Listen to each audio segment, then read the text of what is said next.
Malam ini saya ingin membagikan sedikit apa yang Tuhan ajarkan pada saya ketika saya pribadi dan kita semua menghadapi goncangan-goncangan yang saat ini sedang terjadi. Ada satu kata yang saya suka sekali di dalam apa yang terjadi pada hari ini, yaitu kegoncangan. Dikatakan bahwa segala sesuatu yang dapat digoncangkan akan Tuhan goncangkan. Segala sesuatu. Supaya nyata apa yang tidak dapat digoncangkan. Nah, jadi pada hari ini ketika kegoncangan terjadi, sebaiknya kita jangan coba untuk menghindar ataupun juga untuk melarikan diri. Tapi hadapi dengan tenang dan biarkan kegoncangan Tuhan itu terjadi dalam hidup kita, dan biar pada waktu itu kita tahu kepada siapa atau berpegang kemana sehingga goncangan itu ada, tapi kita tetap kuat.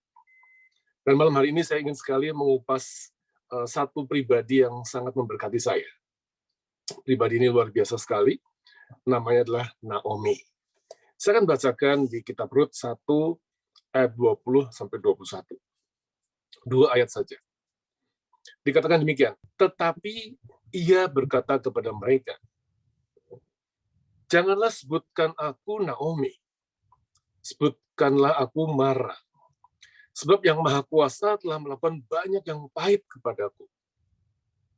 Dengan tangan yang penuh aku pergi, tapi dengan tangan yang kosong Tuhan memulangkan aku. Mengapakah kamu menyebutkan aku Naomi? Karena Tuhan telah naik saksi menentang aku, dan yang Maha Kuasa telah mendatangkan malapetaka kepadaku. Mari kita berdoa sekali lagi. Tuhan, biar ketika kebenaran-Mu disampaikan, kami semua bisa belajar, bahkan menenangkan diri kami, dan merendahkan diri kami di hadapan Tuhan, dan belajar untuk bersyukur untuk semua yang ada. Karena kami percaya yang Tuhan izinkan pasti baik untuk kami. Ampuni kami kalau kami selama ini tidak mengerti apa yang kami lakukan. Biar kebenaran-Mu akan membukakan mata kami. Terima kasih Bapa, dalam nama Yesus kami berdoa. Amin. Apa yang dialami oleh Naomi memang berat banget, berat sekali. Ya, dikatakan bahwa dia pergi ke tanah Moab, dan di sana suaminya Elimelech itu meninggal dunia. Kemudian anaknya juga Mahlon dan Kilion pun meninggal dunia setelah menikah dengan 2 orang gadis Moab yang namanya Orpa dan Rut, meninggal dunia. Dan kalau kita perhatikan lagi, ketika akhirnya Naomi memutuskan untuk pulang ke tanah kelahirannya, Orpa pun meninggalkan dia. Dan dikatakan lagi, harta yang dibawa yang banyak sekali ketika mereka berangkat ke Moab dari tanah Yehuda pun akhirnya habis. Jadi Naomi ini benar-benar mengalami keadaan yang sangat-sangat sulit. Saya jadi membayangkan kondisi ada banyak orang di seluruh dunia yang saat ini mirip-mirip seperti ini, mengalami banyak kehilangan. Tapi apakah betul seperti yang dikatakan oleh Naomi bahwa Tuhan telah naik saksi menentang aku dan mendatangkan malapetaka kepadaku? Masalah terbesar yang dialami oleh Naomi sebenarnya bukan masalah yang aneh-aneh, bukan. Tapi Naomi tidak mengenal siapa Tuhannya. Jadi malam ini saya berharap saya akan menguraikan ini pelan-pelan dan saya akan menceritakan hal-hal yang pernah saya alami. Saya berharap ketika saya menyampaikan ini, biar kebenarannya akan membukakan mata kita. Bahwa Tuhan itu setia. Bahwa Tuhan itu baik. Dan Tuhan tidak pernah tidak mengasihi kita. Kita bisa salah mengerti, kita bisa tidak mengerti, tapi Tuhan selalu peduli. Nah, saudara perhatikan baik-baik di sini. Nama Naomi sendiri artinya tuh indah dan menyenangkan. Jadi sampai-sampai dia menolak namanya sendiri. Karena dia merasa kondisi yang dihadapinya itu begitu sulit, begitu berat, sampai-sampai dia katakan, jangan lagi panggil aku Naomi. Panggil aku Mara. Sebab apa yang terjadi ini betul-betul pahit. Aku nggak bisa lagi menyandang nama yang begitu bagus. Saya ingin ingatkan ya, saudara. rancangan Tuhan atas hidup kita tidak pernah berubah dengan kondisi yang kita hadapi. Tidak. Justru apa yang Tuhan rancangkan itu pasti terjadi. Asal saja kita belajar mengenal kehendak Tuhan dan melakukan apa yang Dia perintahkan. Erat hubungannya dengan apa yang sedang kita hadapi pada hari ini. Terjadi juga di dunia beberapa tahun yang lalu. Tepatnya kira-kira sekitar 100 tahun yang lalu. Ada satu pandemi yang terjadi di seluruh dunia juga. Kalau hari ini namanya COVID-19, pada waktu itu namanya Spanish flu, flu Spanyol. Karena pertama kali ditemukan di Spanyol. Dan pada waktu itu dunia mengalami duka cita yang sangat dalam. Yang meninggal dunia sampai 50 juta orang pada waktu itu. Padahal penduduk dunia belum sebanyak sekarang. Jadi secara persentase kematian yang terjadi pada waktu itu sangat tinggi. Dan kemudian dampaknya itu luar biasa sekali. Diawali dengan adanya Perang Dunia Pertama, tahun 1904 sampai 1900 berapa gitu.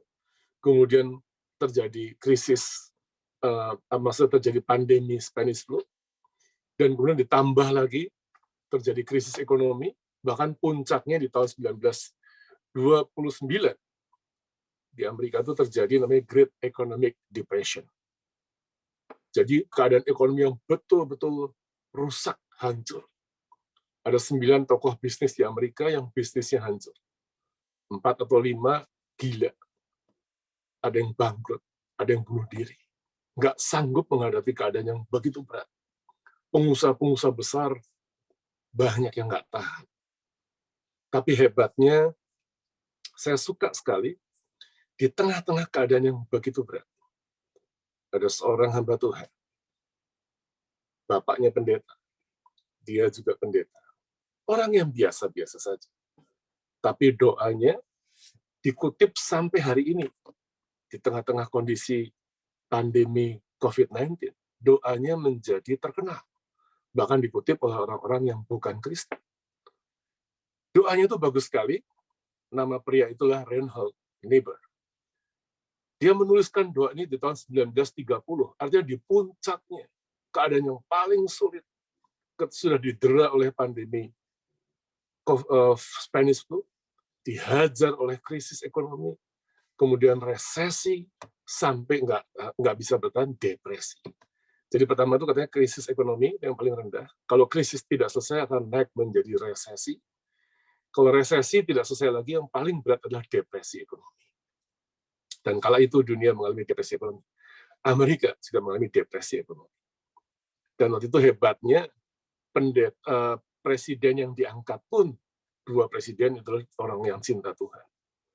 Tapi kembali kepada doa yang dibuat oleh Reinhold Niebuhr, yang terkenal sampai hari ini, saya suka sekali.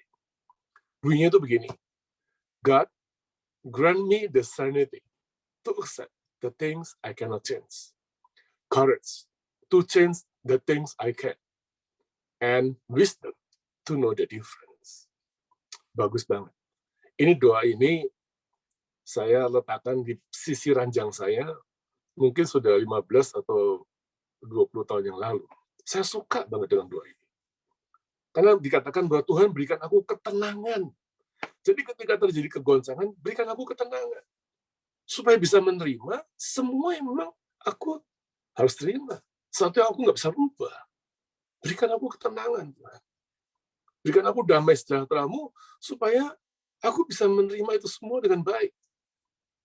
Tapi yang kedua dikatakan yang bagus, dikatakan, and give me courage to change the things I can. Dan berikan aku keberanian untuk merubah sesuatu yang memang aku harus rubah, sesuatu yang memang aku bisa rubah. Tapi yang ketiga yang bagus sekali dikatakan, and give me wisdom to know the difference. Berikan saya hikmat, supaya saya bisa ngerti yang mana saya perlu tenang, yang mana saya perlu bertindak untuk membawa perubahan. Saudara, ketika saya membaca kitab Naomi ini, saya makin diteguhkan. Bahwa ketika terjadi krisis yang besar seperti yang terjadi pada hari ini, kita juga nggak bisa semuanya kita tenang-tenang. Ada sesuatu yang perlu kita rubah.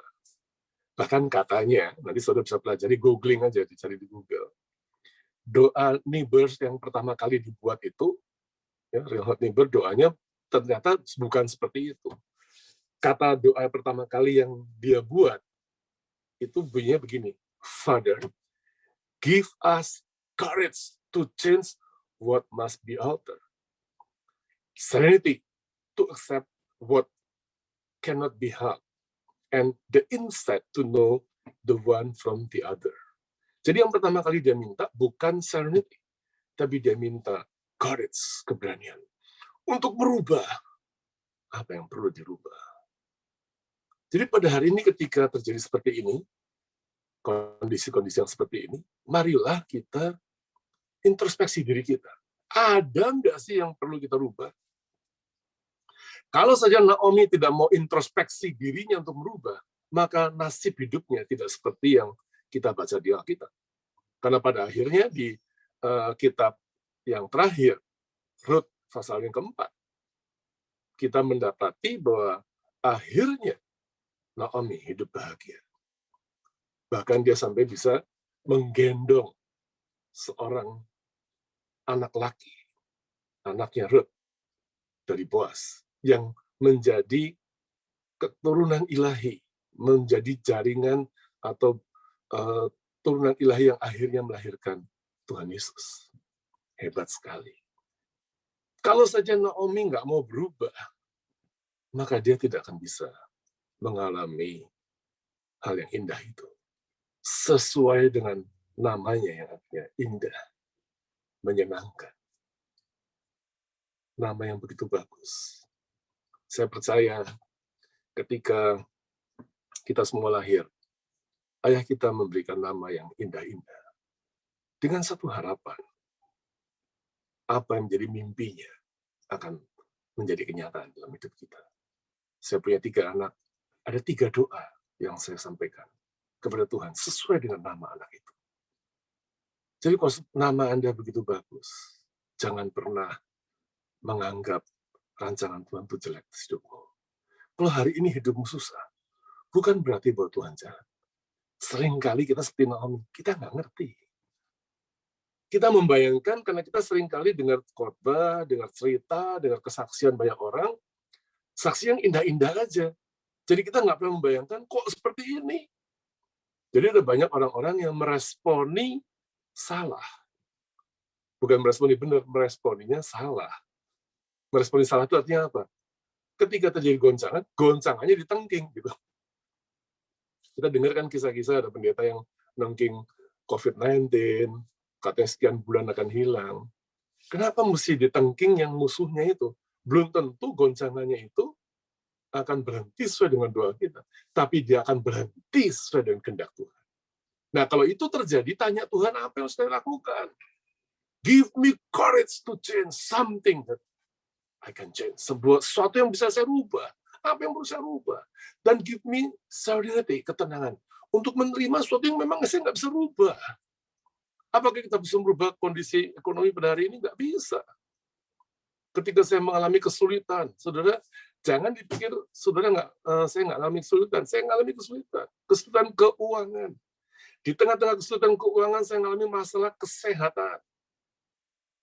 Jadi waktu itu saya pelayanan sama Pak Yongki di New York, dan Pak Yongki mengantarkan saya pulang ke Philadelphia untuk pelayanan di tempatnya pendeta Lukas dan pendeta Temi. Pulang dari Indonesia, saya ada masalah yang begitu berat. Jadi saya belum cerita sama Pak Yongki, berat sekali. Waduh, itu tiba-tiba masalah keuangan terjadi, masalah kesehatan. Bertumpuk-tumpuk masalah terjadi. Sampai saya udah nggak tahan lagi. Dalam kondisi nggak tahan, saya bingung mau ngapain. Saya bingung. Saya nyari-nyari salah di mana saya ini. Apa yang salah? Jantung saya debar-debar tanpa masalah. Saya mengalami kepanikan. Panik aja, saya bingung. Panik. Padahal pada waktu itu belum ada pandemi COVID-19. Tapi krisis sudah mulai terjadi. Saya bingung sekali, saya nggak ngerti apa yang saya kerjakan. Doa nggak pernah berhenti. Kemudian memberi persembahan juga nggak pernah berhenti. Pelayanan jalan terus, salahnya di mana saya nggak ngerti. Dan saya mulai cerita sama istri saya cerita sama teman saya coba mengkoreksi diri saya. Di mana salahnya? Hanya satu yang saya nggak lakukan, saya nggak mengatakan bahwa Tuhan sudah menentang saya. Seperti yang dikatakan oleh Naomi. Saya nggak katakan bahwa Tuhan telah naik saksi dan menentang aku. Aku nggak ngomong begitu. Saya juga nggak ngomong bahwa Tuhan mendatangkan malapetaka, tidak. Tapi saya tahu satu hal yang sangat jelas. Tuhan sudah menggoncangkan segala sesuatu yang dapat digoncangkan dalam diri saya. Dan di tengah-tengah keadaan seperti itu, saya bingung. Saya mau kemana ya? Saya nggak ngerti. Saya harus minta tolong sama siapa, saya nggak ngerti. Saya sudah doa, saya puasa. Betul-betul saya lakukan sepenuh yang saya ngerti. Saya lakukan semuanya. Dan kondisinya begitu buruk sekali. Buruk betul. Yang saya nggak ngerti itu sampai satu kali saya merasa, saya berdoa sama Tuhan, kalau memang boleh, saya kepengen pulang aja. Saya udah nggak tahan. Saya bilang sama istri saya udah nggak tahan. Saya pengen pulang aja. Saya udah nggak sanggup. Karena kesehatan saya turun, drop jantung saya, pencernaan saya, semua masalah kaki, wah udah semuanya dah. Sampai saya udah nggak ngerti lagi saya harus ngapain. Di tengah-tengah itu, saya diingatkan Tuhan oleh hal yang sangat sederhana sekali. Waktu itu saya sedang pulang dari Jakarta, saya lagi naik mobil, dan saya duduk di sebelah supir saya lagi yang nyetir, tiba-tiba mobil saya disusul oleh satu truk biasa, truk angkut, tahu kan truk ya? Dia nyusul, truknya kosong, gitu. Jadi blodak di jalan tol tuh kencang banget, dia nyusul saya. Saya juga pikir ya oke, biasanya saya senang kalau lihat truk itu di belakangnya suka ada gambar bagus-bagus. Ya, banyak supir yang kreatif, dia gambar yang bagus-bagus, dan kemudian ada tulisan-tulisan yang kadang-kadang lucu-lucu gitu ya. Dan saya suka ketawa sendiri baca gitu. Dan kali itu saya kurang tertarik ingin membaca tulisan belakang, saya udah nggak tertarik karena kondisi saya waktu itu sedang down banget. Itu saya cuma diam. Tapi ketika truk itu lewat, karena suaranya begitu keras, jadi mau nggak mau saya meliriknya sedikit gitu, tanpa bermaksud membaca bagian belakang dari truk itu. Tiba-tiba bagian belakangnya kosong. Itu truk warnanya hijau kuning gitu, truk proyek yang biasa bawa tanah. Tiba-tiba tulisannya 3 baris gitu, gede banget. Karena menyolok depan mata, jadi terbaca oleh saya. Bunyinya gini, jalani jalannya, nikmati prosesnya, dan syukuri hasilnya. Jadi bunyinya itu gini, jalani jalannya, nikmati prosesnya, syukuri hasilnya. Waduh, saya tuh baca gitu, saya nangis. Seperti Tuhan sedang mengingatkan, kamu ini kok nggak bisa bersyukur. Jadi truk itu mengajari saya untuk bersyukur dan menikmati apa yang Tuhan sedang berikan untuk saya. Dari situ saya baru ingat doanya Reinhold Niebuhr. Oh iya ya, harusnya saya minta serenity, ketenangan, untuk saya bisa menikmati apa yang Tuhan berikan. Saya betul-betul ingin diproses oleh Tuhan. Dan pada waktu itu, saya pulang, saya iseng, saya cari tahu siapa yang bikin doa itu. Kalau doa Reinhold Niebuhr, saya tahu Reinhold yang bikin. Tapi doa ini siapa yang bikin? Dan saudara tahu nggak yang bikin siapa? Ternyata doa itu adalah doa yang banyak didoakan di saudara-saudara kita bangsa Arab. Saya sendiri heran. Waduh, ini bagus banget. Jadi saya tulis, doa itu saya simpan, dan saya selalu doakan. Jalani jalannya. Saya katakan, Tuhan, saya mau jalani jalanmu. Saya nggak akan lari. Yang kedua, saya akan menikmati semua yang ada. Dan yang ketiga, saya akan mensyukuri. Ini bagian pertama dari doa yang itu. Tapi yang kedua dikatakan, give me courage untuk berubah. Saya mulai cari tahu apa yang salah.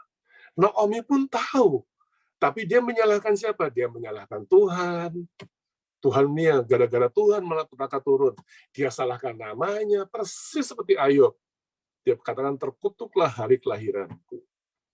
Ada banyak orang yang, bahkan ada seorang pendeta, saudara, terkenal di dunia, yang karena nasibnya kurang baik, namanya diganti. Dan teman saya seorang pendeta juga di Indonesia, nasibnya kurang baik, diganti juga namanya.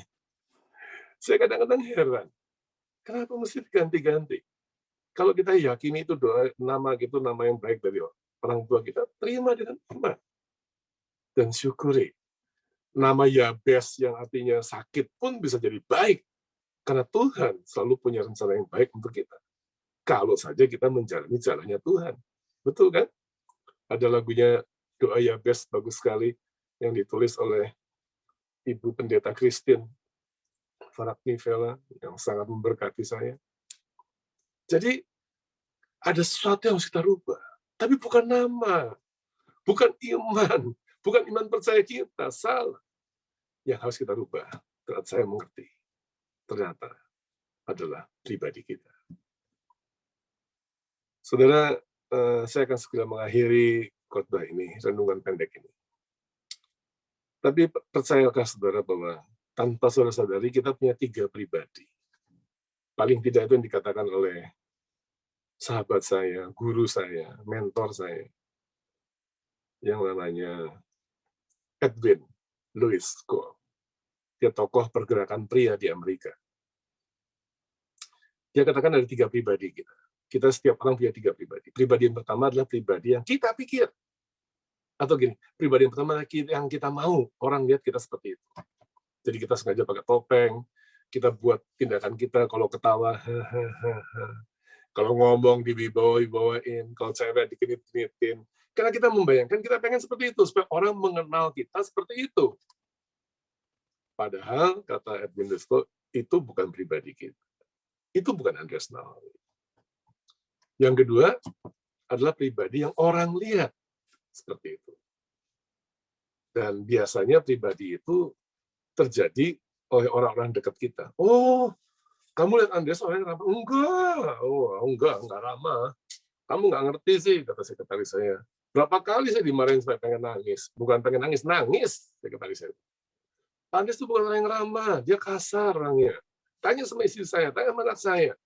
Oh, papi itu orangnya keras. Nah, itu orang lihat kita. Dan biasanya beda dengan apa yang kita harapkan. Dan seringkali dari pribadi 1 dan 2 ini kita repot banget gitu. Enggak, saya itu orangnya sebenarnya ramah.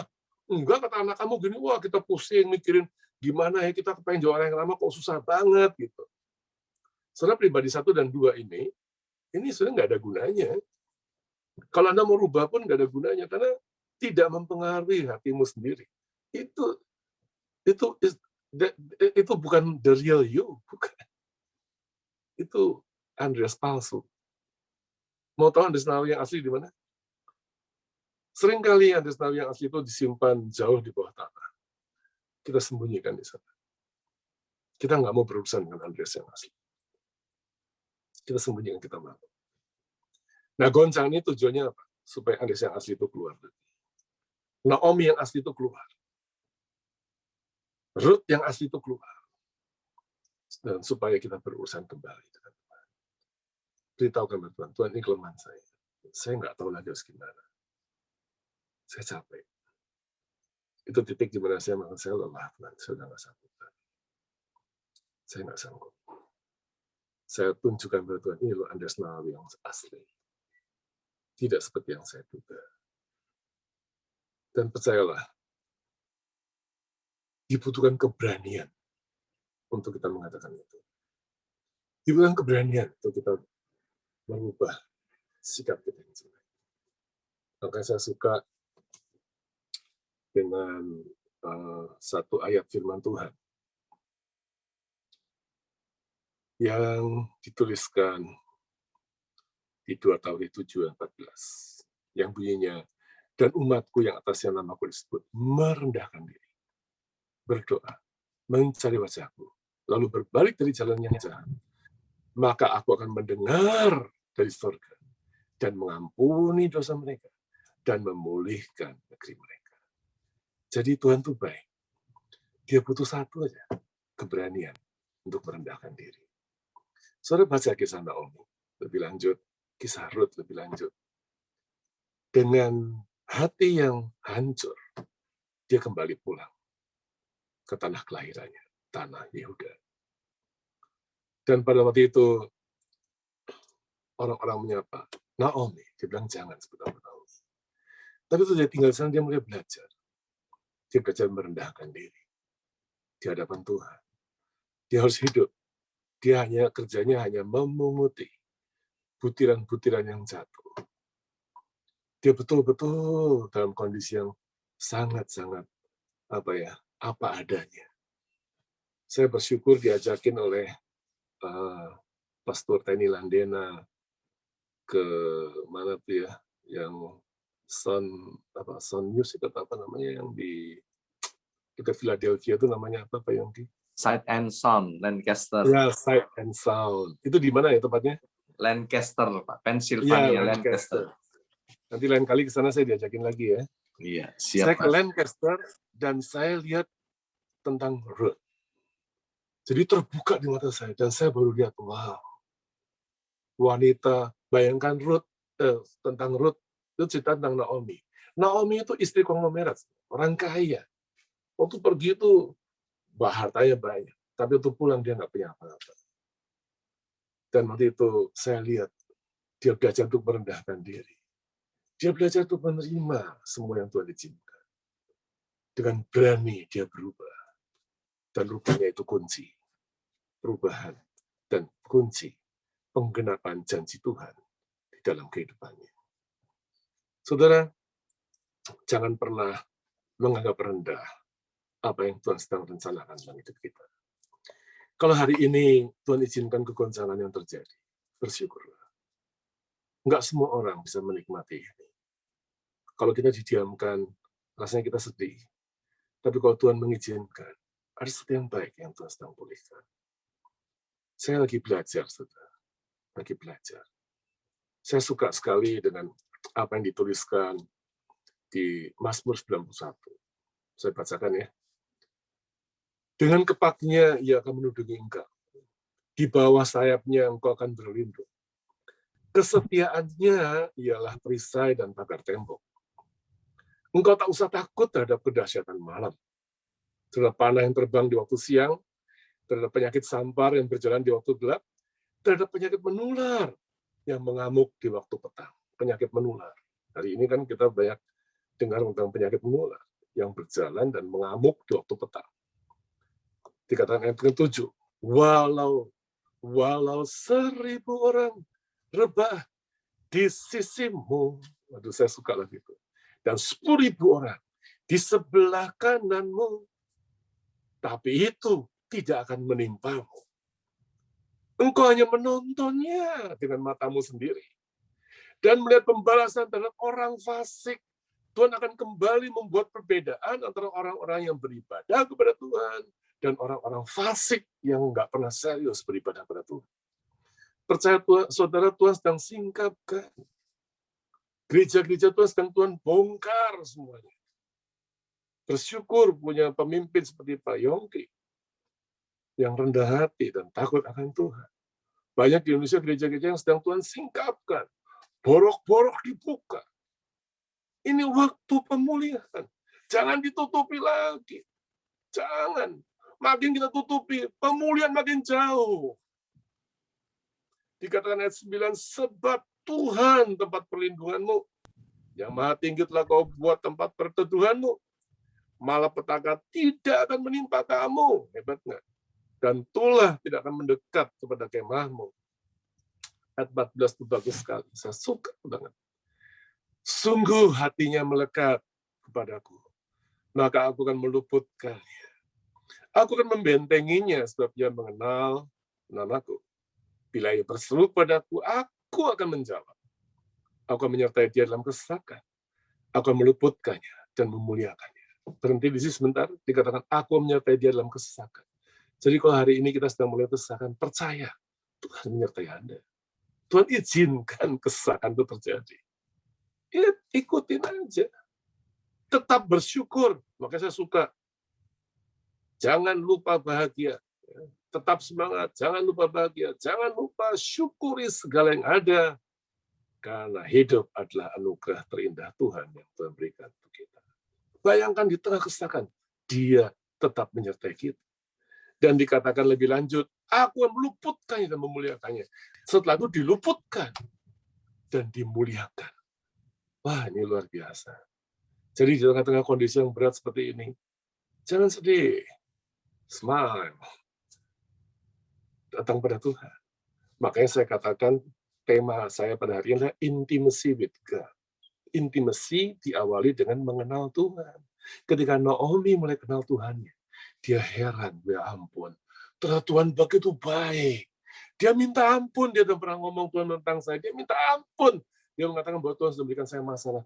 Dia lihat begitu pemeliharaan Tuhan begitu hebat. Apalagi ketika Boas dia mulai memperhatikan Ruth. Dia nggak ngerti, kok bisa orang miskin seperti itu diperhatikan. Kok bisa terjadi seperti itu? Kok bisa? Kok bisa?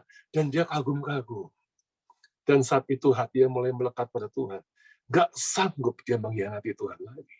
Nggak sanggup dia meninggalkan Tuhan lagi. Hatinya melekat, nempel. Nggak bisa lagi. Karena dia lihat, bagaimana mungkin aku bisa meninggalkan dia.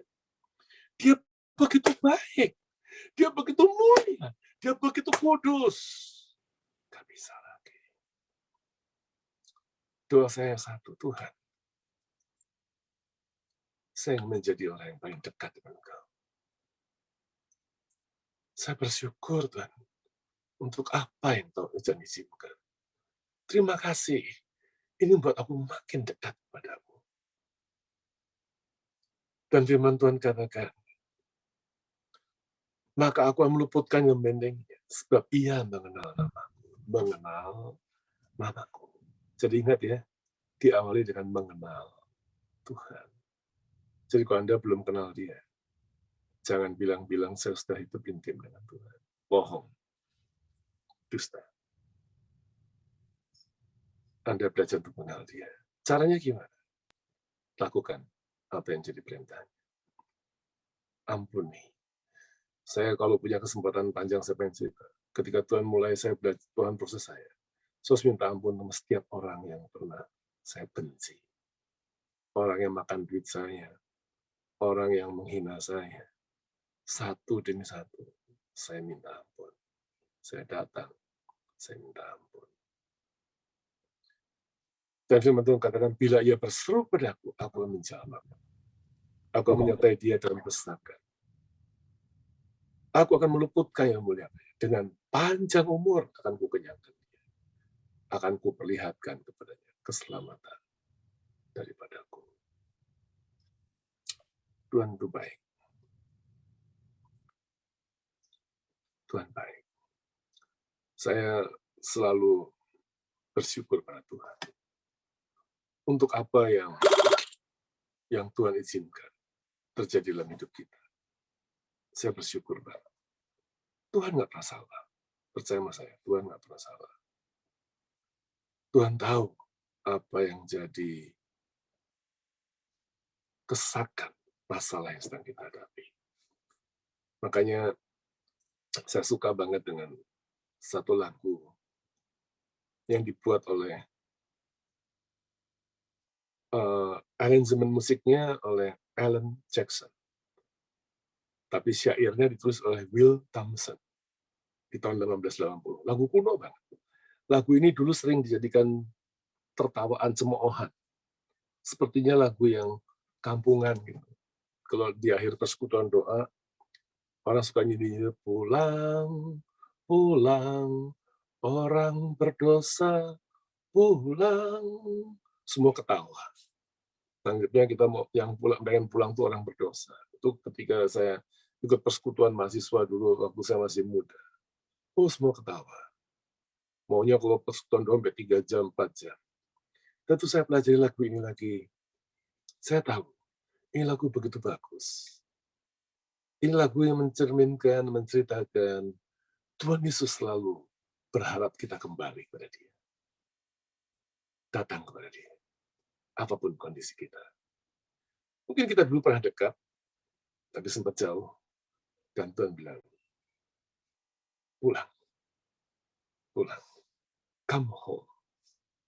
Lagunya bagus sekali. Saya coba nyanyi dengan suara saya yang terbatas. Manis, lembut, Tuhan Yesus memanggil.